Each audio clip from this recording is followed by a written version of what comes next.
Bharat Ratna doctor Bhimrao Ambedkar को कोटि कोटि नमन। ये कार्यक्रम डॉक्टर भीमराव अंबेडकर के जीवन पर आधारित है, जहां भारत की जनता के प्रति उनके योगदानों को पूरी सजगता से चित्रित और रेखांकित करने का प्रयास है। कार्यक्रम में दिखाई गई घटनाएं लब्ध प्रतिष्ठ पुस्तकों से ली गई हैं। इस कार्यक्रम के जरिए चैनल की ओर से एक विश्वसनीय, सजग और सकारात्मक प्रयास है कि डॉक्टर बाबा साहेब भीमराव अंबेडकर के जीवन की संघर्ष यात्रा एवं गौरव गाथा पूरे आदर के साथ घर घर पहुंचे और उनके योगदानों से सभी संपूर्णता में परिचित और आह्लादित हों।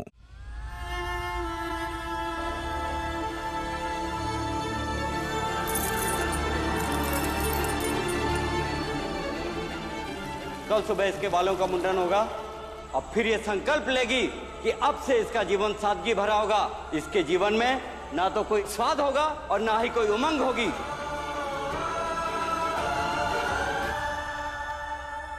भीम, चल खाना खा ले। बाबा, आई, बुआ। क्या हुआ बेटा? अब तीनों को सब पता है ना, तो बताइए ना कि मेरी माधवी दीदी ने खाना खाया होगा कि नहीं। कुछ बोलिए ना। अगर मेरी माधवी दीदी ने नहीं खाया होगा तो मैं कैसे खा सकता हूँ? इतना तो मैं कर ही सकता हूँ ना अपनी दीदी के लिए। ये इसमें भी क्रांति है बाबा। मैं जा रहा हूँ ध्रुव की कुटिया में सोने। आप भी खाना खा के सो जाइएगा।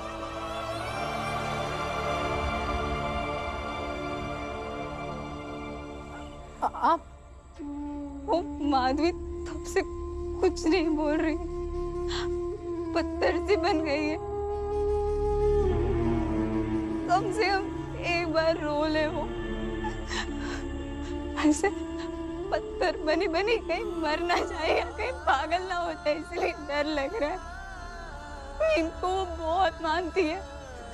अगर भीम आकर उससे मिलने तो वो शायद कुछ बोलने लगे।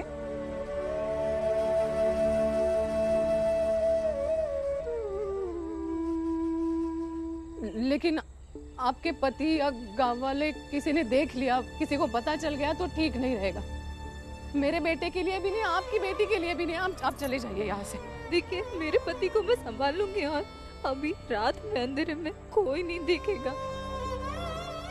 दिन के उजाले में मैं आपके दरवाजे पर नहीं आ सकती, इसलिए अब भी आई हूँ। अपनी बेटी की जिंदगी के लिए आई हूँ। अब समझ क्यों नहीं रही है? किसी तरह से मैंने अपने बेटे को रोक के रखा है कि वो अब इस सब में नहीं पड़ेगा। मेरे बेटे के जान को खतरा हो सकता है। अब क्यों आए हैं? आप जाइए यहाँ से। क्या करूं?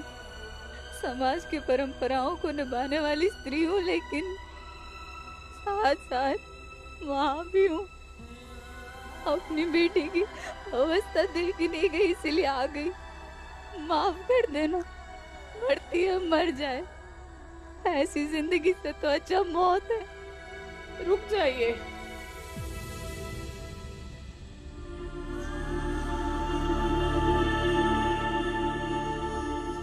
जा।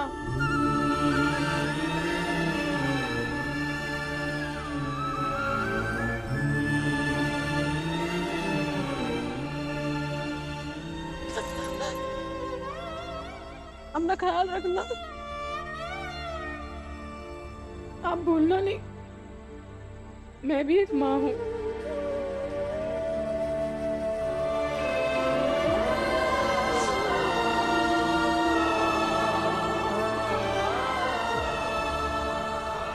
जा।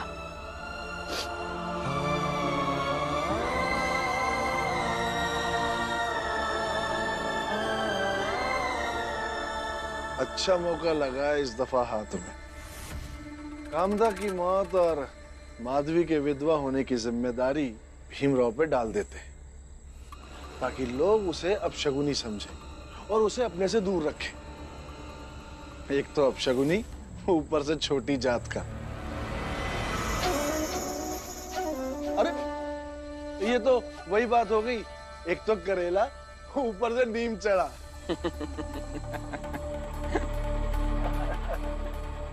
और फिर उसे ही क्यों, साथ ही साथ उसके जाति के लोगों को भी लपेटे में ले लेंगे। उनके सामने इस घटनाक्रम को इतना बढ़ा चढ़ा के बताएंगे कि उनके मन में डर बैठ जाए। डर इस बात का कि जो भी भीमराव से संबंध रखेगा उसके घर में अनिष्ट होना ही है। सेठ जी, आपने एकदम सही बात बोली।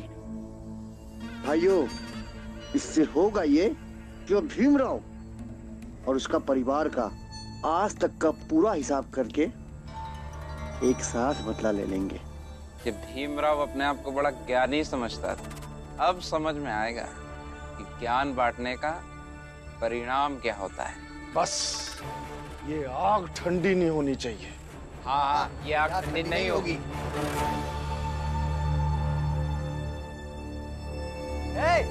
तू फिर आ गया?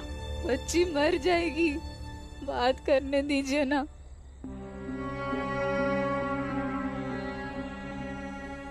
दीदी,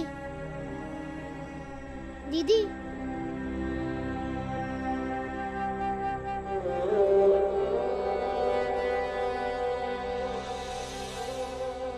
दीदी, वो ध्रुव है ना मेरा दोस्त, उसने मुझे कहानी सुनाई थी कि एक जंगल था, जंगल के अंदर एक कुआं था जिसके अंदर एक बहुत छोटी सी मछली रहती थी और कुएं के पास एक पेड़ था, पेड़ के ऊपर एक चिड़िया रहती थी। चिड़िया और मछली की दोस्ती हो गई। फिर आगे क्या हुआ पता है? फिर एक दिन जंगल में आग लग गई, पूरा जंगल बर्बाद हो गया और उस मछली ने पानी से बाहर निकलकर उस चिड़िया का साथ दिया। जब मछली पानी से बाहर निकली तब बहुत छटपटाई, लेकिन धीरे धीरे वो ठीक हो गई। वो साथ साथ रहने लगे, खुशी गम साथ साथ मनाते। उन्हें नहीं पता था वो जंगल कब हरा भरा होगा, लेकिन वो हमेशा साथ रहे। आज मुझे समझ आया कि वो कहानी का जंगल ये समाज है। आप बड़ी जाति के हो इसलिए चिड़िया हो और मैं छोटी जाति का हूँ इसलिए मछली हूँ। अगर मैं समाज के सामने आकर आपका साथ दूंगा तो लोग छटपटाएंगे, पड़पड़ाएंगे, आपको तकलीफ देंगे, लेकिन फिर भी मैं आपका साथ कभी नहीं छोड़ूंगा।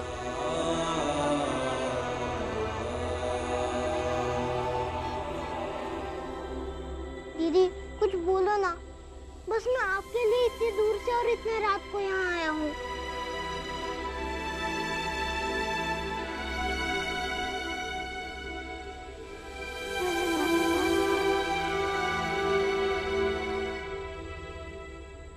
दीदी, कोई हो ना हो, लेकिन मैं आपका साथ कभी नहीं छोड़ूंगा।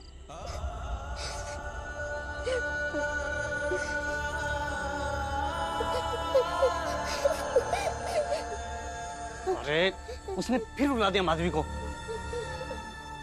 रोने दीजिए, कम से कम मन की पीड़ा निकल जाएगी।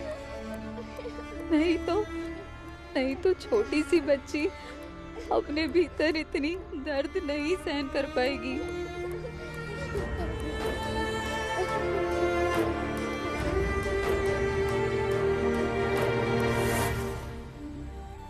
आप सब लोग सो जाओ। भीमा भाई, लगता है कल सुबह ही भीमा आएगा। इतने देर तक वहीं रहेगा क्या? क्यों? सुबह क्यों? इतनी देर क्या करेगा वहां? देखिए, मुझे बहुत चिंता हो रही है। आते वक्त किसी ने देख लिया। भीमा भाई, तुम लोग चिंता मत करो, कोई नहीं देखेगा। अगर किसी ने देख भी लिया तो कुछ नहीं होगा। साथ में दोनों रो ही रहे होंगे और क्या। और भीमा भाई, वो लोग भी यही चाहते हैं कि हमारा भीम जीवन भर रोता रहे। उन्हें रोते हुए भीम से दिक्कत नहीं है, उन्हें हंसते हुए भीम से दिक्कत है, उन्हें गलत के खिलाफ आवाज उठाने वाले भीम से दिक्कत है।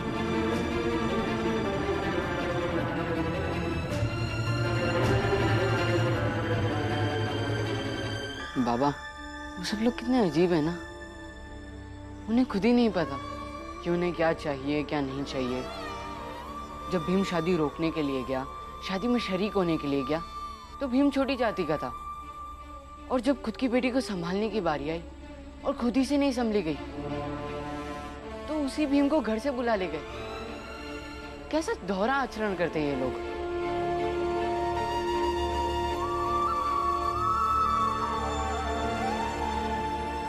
बेटा, जो भीम से नफरत करके उसे भगा रहे थे वो समाज है, उसका दम है।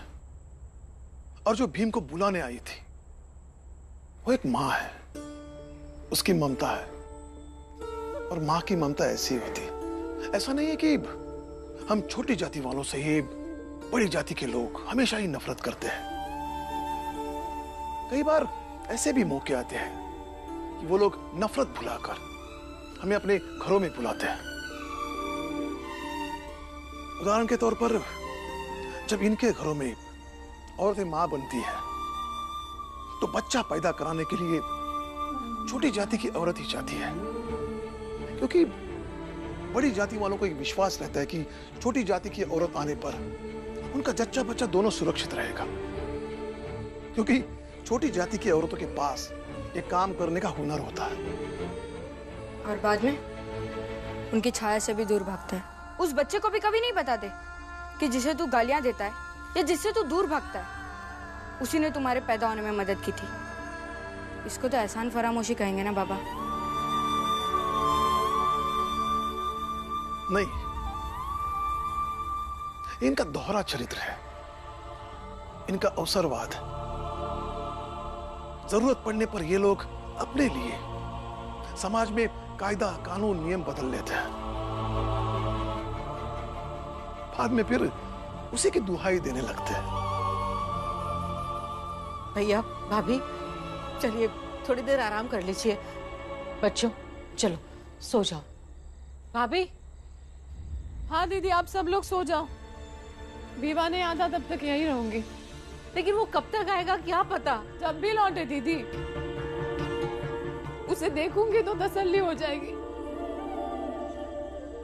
मेरा उसे रहने दो, ये माँ का दिल है, उसकी ममता है, ऐसे नहीं मानेगी। ठीक, चलो बच्चों सो जाओ। आओ।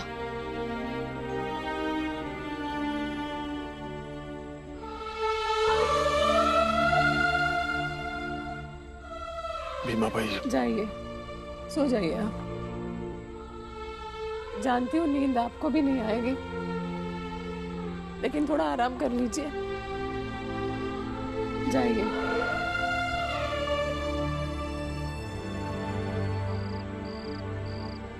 दीदी कुछ खा लो, वरना तबीयत खराब हो जाएगी। नहीं, मुझे भूख नहीं है। तो फिर रोना तो बंद करो। भाई, अब मैं विधवा हो गई हूँ, अब मैं जीवन भर ऐसे ही रहूंगी। और सुबह ये लोग मेरे बाल भी काटेंगे। तुम रोकोगे ना इन्हें?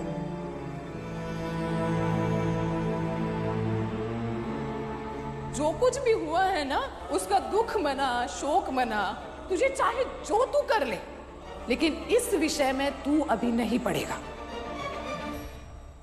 भीमराव, अब तुम घर जाओ, सुबह होने वाली है। अब बोलो ना भीम, रोकोगे ना? पूरे संसार की ताकत तुझे नहीं मिली है कि तू जो भी कहेगा सब लोग मान लेंगे। भीम, रोकोगे ना? बोलो ना भीम, रोकोगे ना? बोलो ना भीम। माधवी, भीम के बोलने पर कोई नहीं रुकने वाला, क्योंकि यही ऊपर वाले ने लिखा है। अब भीम तो क्या, ऊपर से कोई साक्षात देवता भी आ जाए तो भी ये नहीं रुकेगा। जितनी जल्दी हो सके इसे स्वीकार कर ले, उतना ही दर्द कम होगा।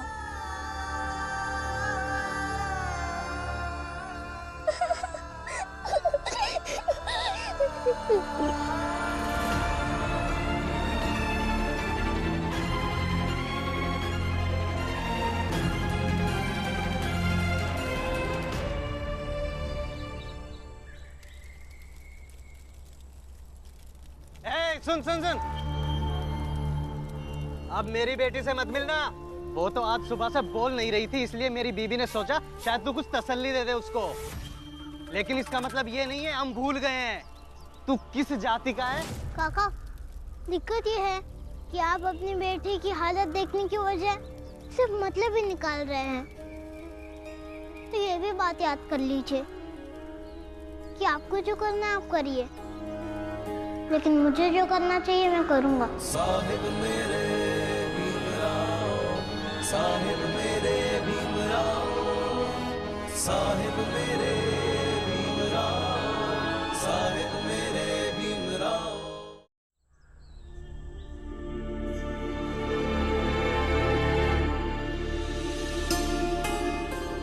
आई आई। अरे कितनी देर लगा दी तूने भीमा? तू ठीक है ना? हाँ? ठीक है ना? आई, आप यहाँ क्यों बैठी हो? क्या सोने क्या रात भर? कैसे नींद आती मुझे? हाँ ठीक है, चल अभी चल सो जा। आई, तुम भी ना।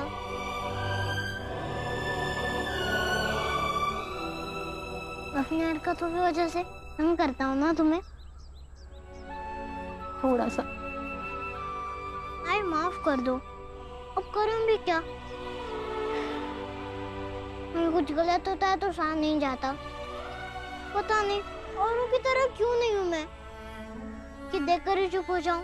तू जैसा भी है ठीक है भीवा, लेकिन मैं भी क्या करूं? आई हो ना तुम्हारी, फिक्र तो लगी रहेगी ना। भीवा समाज की इतनी बड़ी बड़ी बातें समझ लेता है, आई का दिल भी समझ ले कभी।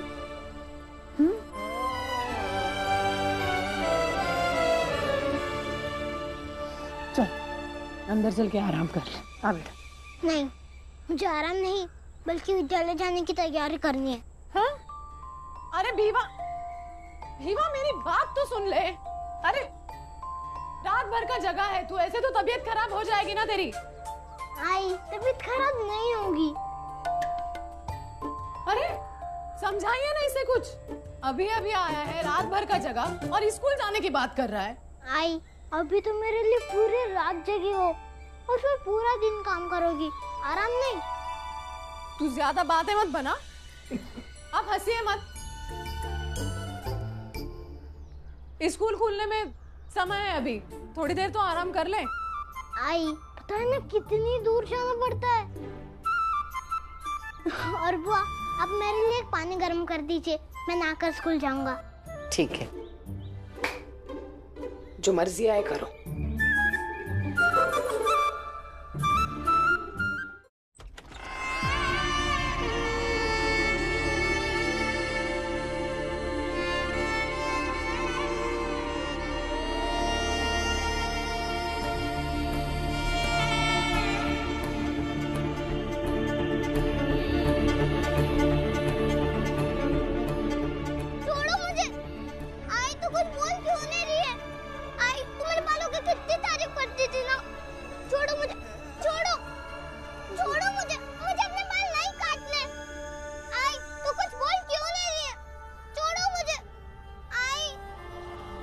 तेरे बाल कितने सुंदर है, चोटी बनाने में बड़ा मजा आता है, एकदम लंबी सी चोटी, नागिन की तरह। ये नागिन तुम्हें डस ना ले। पंडित जी, नाई को बुलाइए। जाइए अपना काम शुरू कीजिए।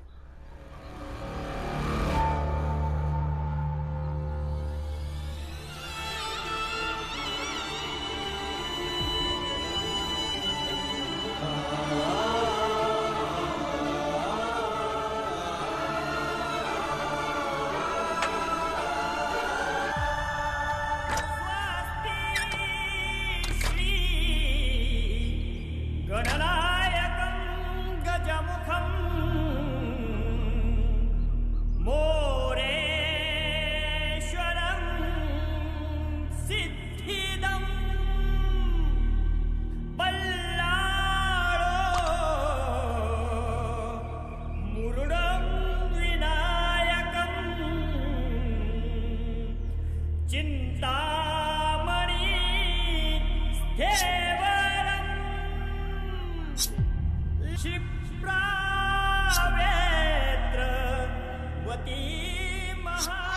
करो ना, मुझे अपने बाल नहीं काटने।